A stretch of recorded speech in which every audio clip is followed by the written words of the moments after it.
Halo semuanya, selamat datang di podcast Suara Mahasiswa bersama Wiana Nundala.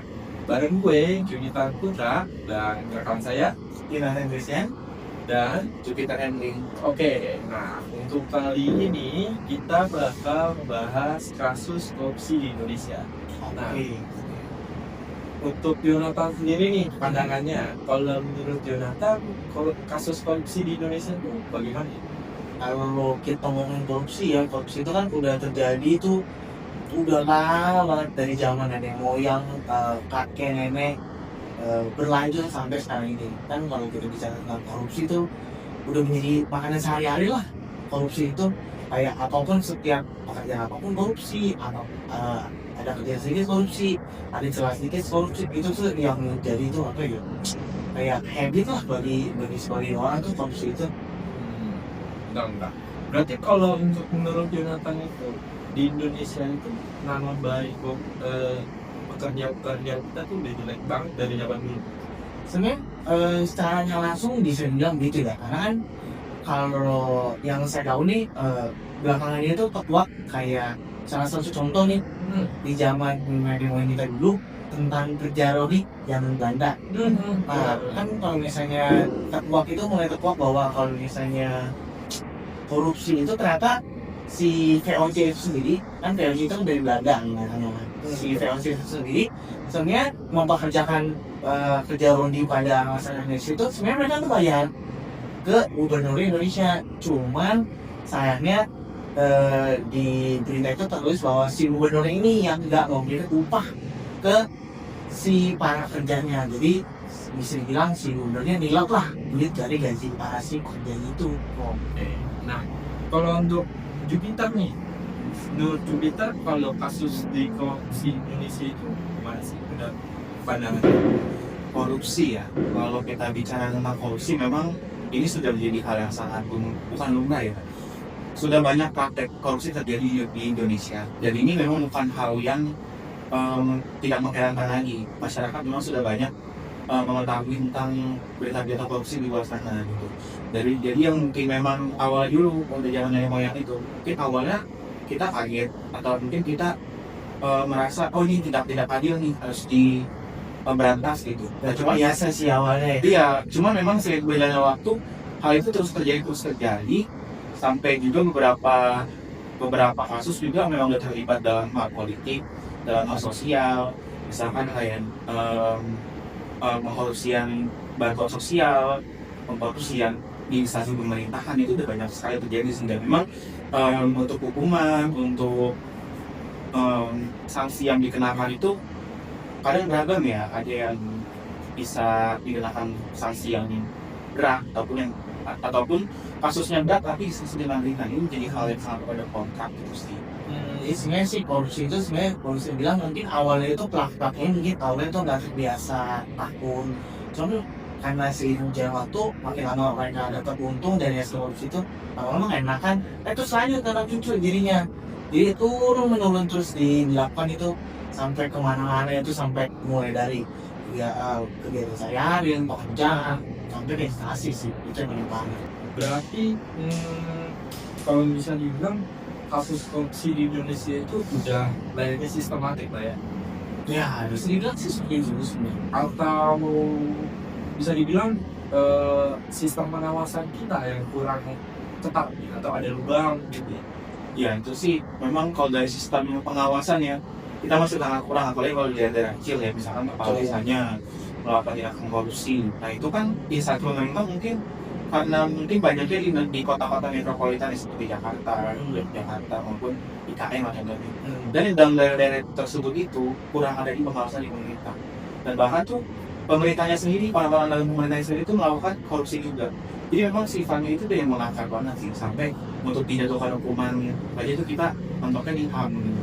Banyak yang misalkan masyarakat bilang hukuman mati aja atau hukum gantung atau hukum mati lah kalau hukum sebenarnya. Cuman dilihat lagi dari Indonesia ini seperti apa gitu. Oke. Di tengah indeks persepsi korupsi nih, yang rekan Jonathan sama Jupiter bilang, kan rata-rata kasus korupsi ini kan rata-rata dari pemerintah, ya kan? Nah, berarti ada nggak sih sektor lain di mana sektor itu jauh lebih rawan dari pemerintah ini untuk melakukan kasus korupsi? Banyak sih dilakukan ya, contohnya Sebenarnya yang seperti pencucian uang di perusahaan atau mungkin pengambilan keuntungan sendiri untuk keperluan pribadi, itu juga salah satu contoh tindakan korupsi sih. Nah, bukan hanya dalam kehidupan sehari-hari aja ya, mungkin dalam kehidupan bermasyarakat juga ada banyak tindakan korupsi. Sebenarnya sih banyak sih korupsi sih. Sebenarnya banyak kan korupsi. Banyak Cuman banget ya. yang paling gede kan nominalnya itu yang paling gede itu kan terutama dari instansi pemerintah. Makanya tuh kayak kalau yang korupsi dari instansi pemerintah, apalagi kan bisa bilang pemerintah itu sebenarnya sebagai industri itu kan dipilih oleh rakyat. Sebenarnya kan tujuannya untuk balik pada rakyat ya. Cuman wakil rakyat ini tuh malah korupsi kan nominalnya itu lebih besar daripada sektor-sektor lain di luar pemerintahan. Sebenarnya kalau bicara di perkantoran atau di lingkungan instansi lingkungan rumah, sebenarnya banyak kasusnya. bicara ladang basah, ada satu kasus nih yang menurut publik dimana itu sangat menyakitkan hati, yaitu kasus korupsi bansos pada era COVID-19. Bisa tolong menjelaskan nih kenapa kasus ini, siapa orangnya? Harusnya kalian berdua tahu nih siapa nih. Ya, kalau serius besar itu sih Iya, Pak. sudah. Nah, disebut-sebut juga orang ini salah satu skandal korupsi paling tidak manusiawi. Nah, bisa dijelasin siapa, kasus apa, dan kenapa? Dan kalau yang saya pernah dengar ya itu pada saat COVID ya, itu salah satunya itu ada Menteri Sosial Ya, namanya Juliari ya kalau Juliari Batubara. sosial. Itu dia korupsi dan bantuan sosial ya, pada saat COVID-19. Ya, COVID-19 betul pada saat pandemi yang daerah kita sebutnya tadi waktu itu kan kalau di luar negeri kan lockdown ya. Kalau di Indonesia apa sih sebutannya waktu itu lupa. Di rumah aja. Ya Semacam itulah pokoknya lah. lockdown lokal lah, ayo lokal lah. hashtag di rumah ya. Nah, mungkin ya untuk pendengar kita ini ada yang lupa atau belum tahu nih sebenarnya gimana sih kronologi dari kasus si siapa namanya Juliari dan Batubara. Iya. Nah, gimana si tokoh ini bisa bikin rakyat kita dan sesak nafas ketika dengar kasusnya? Sebenarnya sih si Juliari ini ya, kenapa bisa dibilang dia menteri sosial paling manusiawi? Karena kan kita tahu sendiri kan, itu pada saat pandemi itu bisa dibilang tuh hampir seluruh negara itu mengalami itu kesusahan. Karena dia harus daerahnya dijaga, nggak bisa keluar kemana, cari makan susah, ekonomi juga lagi anjlok parah, banyak nyari kerja terus banyak yang di lay off juga, itu udah susah banget ya. Jangan kan buat cari kerja dari makan aja tuh susah. Terus dapat tuh namanya bantuan kan dari pemerintah waktu itu, bansos namanya bantuan sosial. Iya. Nah itu tuh ternyata tuh terkuak bahwa dia itu sebenarnya tuh ada menerima suap dari penyedia paket si bansos ini senilai kok kalau 32 miliar. miliar. Nah terus dia juga ternyata dia tuh korupsi kan kalau nggak salah itu budget anggaran per satu kepala bupati itu maksudnya 300.000 ya, dan dia itu korupsi 10.000 dari anggaran per kepala bupati itu. Nah jadi bisa bilang tuh makanya bayangin aja di Indonesia itu kan ada berapa banyak kepala keluarga di Indonesia ini ya, terus dikali 10.000 itu kan makanya walaupun terlihat kecil sih 10.000 gitu. Ya, tapi kalau dikalikan dengan banyak orang itu sangat banyak tuh. Parah banget sih itu. Tapi untuk kasus ini, kenapa untuk kasus korupsi 32 miliar ini terus berpaketnya berarti dia ngambilnya 10.000 ya? 10.000 per paket. Iya. Bisa sampai ketahuan gitu loh. Sebenarnya apakah ada orang yang nggak seneng lah? Ada yang ngelaporin kalau dia melakukan Mungkin ada yang ngelaporin mungkin karena bagian dari Nah, bagian dan dan dia juga- apa ya. Dan kemudian juga pas saat dipantau kembali kan, oleh pemerintah ini aliran dananya tidak Ah. benar nih, ada yang salah nih. Mungkin dari itu dicek nih aliran dananya kemana dan intinya gitu. Mungkin Mau kan pada saat ya lapor pajak tadi Oh, ketahuan juga memang betul. itu bertambah tuh mobilnya. Iya. Mungkin misalnya dia punya kekayaan 100 miliar atau tuh bertambah, jadi 200 miliar secara mendadak itu kan atau udah Berarti kasus 2000 ini lumayan gede juga dong. Atau 32 miliar ini dari 10.000 itu. 30 miliar ini di luar dari si opsinya. ini untuk suapnya aja. Dia 30 miliar itu suap aja, jadi 10.000-nya total total dia ngambil anggaran Dan didapat anggaran 300.000, dia ngambil tuh 10.000 dari anggaran itu, jadi dia outing yang harusnya 300.000 jadi 250.000 plus ditambah dia dapat apa tuh suap dapat suap ya. suap 30 miliar. jadi ya mestinya ini nilai cukup fantastis lah gitu lah, terus Dan kecil sama Iya. kita kan tahu.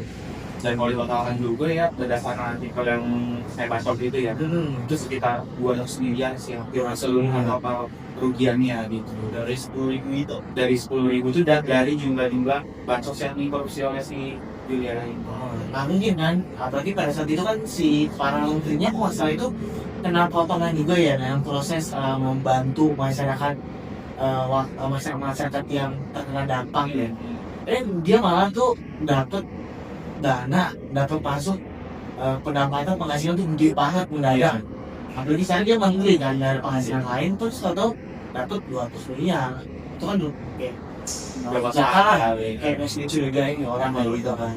Terus setelah si Juliari Batubara yang diketahuan, dia dapat hukuman sih dari polisi. Apa? Dapat Inggris dapat hukuman 12 tahun penjara ya. 12 tahun kok.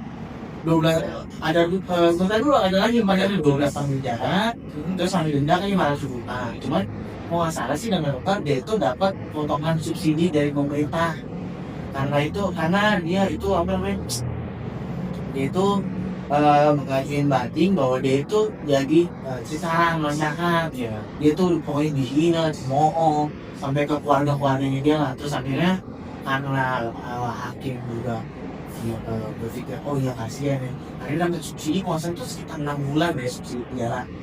Tapi itu kan memang hal yang wajar untuk dihina oleh masyarakat kita. Nah, kembali lagi itu di topik yang awal. Karena coding itu sudah sangat lama dari zaman dulu sampai sekarang, dan jadi itu udah menjadi hal yang nggak asing lagi lah. Sampai pemerintah pun mungkin ya tadi kehambat oleh hambur. Berarti bisa dibilang masyarakat juga ini kecampur kayak untuk kasus ini. Iya. Nah, terakhir nih, Supaya supaya podcast kita nggak cuma isinya dulu kan, ya apa sih pelajaran atau highlights yang bisa kita ambil sebagai mahasiswa ada di masa depannya, generasi kita ini nggak mengulangi lubang besar ini yang cukup merugikan lah ya di Indonesia ini. ya kalau bisa dibilang sih gimana ya, kalau misalnya korupsi itu kan tentang kesadaran diri mau atau tidak ya, nggak dimengaruhin oh ini adalah sebuah aturan yang sebuah aturan yang mengatakan bahwa ini tuh harus korupsi.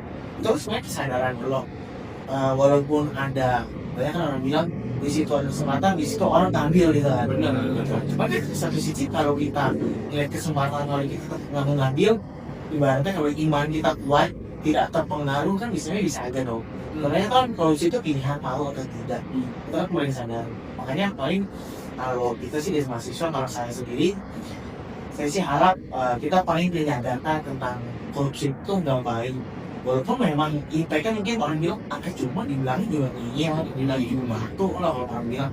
Tapi kan tetap kita tuh upayakan bahwa korupsi itu nggak bagus lah gitu.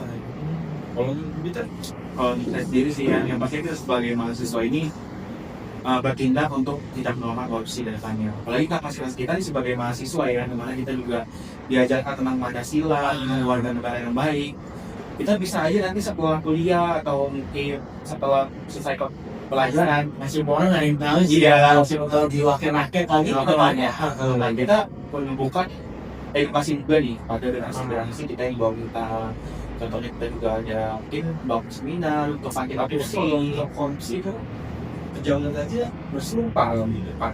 Ya, Nah itu dia justru itu itu yang harus kita hal-hal yang sulitnya itu Iya. sebenarnya di situ. kita justru di situ hal di situ yang harus kita atas supaya itu jadi yang dia bilang di depannya. Sama paling ini sih kalau misalnya mungkin dari penonton sendiri, kalau misalnya suatu saat nanti ada yang jadi wakil rakyat, mungkin saya sih bisa bilang mungkin siapa tahu Anda harus berani untuk apa namanya, melawan dari tindakan korupsi itu sendiri, seperti yang tadi saya bilang kasus yang paling muas kita lihat pada korupsi dan akhirnya dia diancam. Saya sih harap wakil rakyat kedepannya nanti berani melawan tindak korupsi, jadi supaya nggak ikut pengaruh, nggak ikut naik bawah arus. Apalagi kalau orang bilang udah lah, namanya kerja mah ikut arus aja deh, kemana arusnya jalan ikut aja deh gitu kan, daripada dikucilin, nggak ditemenin, atau apalagi kalau yang punya komentar tuh paling parah kan bisa diancam, dia bunuh-bunuhan segala macam warga dan Oke. Kayaknya kita udahan dulu ya. Iya. Karena udah waktunya nih, udah lebih dari 15 menit nih kayaknya. oke. Nah, Padahal lagi seru-seru Iya, ya, iya, aja. Tapi ya, Akhirnya hasil bahasan kalau kalau untuk dibahas nggak akan habis kasus nggak bakal habis ya. Banyak Yang orang itu nggak jelas. Oke teman-teman, demikian nih pembahasan kita nih mengenai untuk kasus korupsi di Indonesia, apalagi untuk proposi siapa namanya? Julius. Ya, ya. Oke.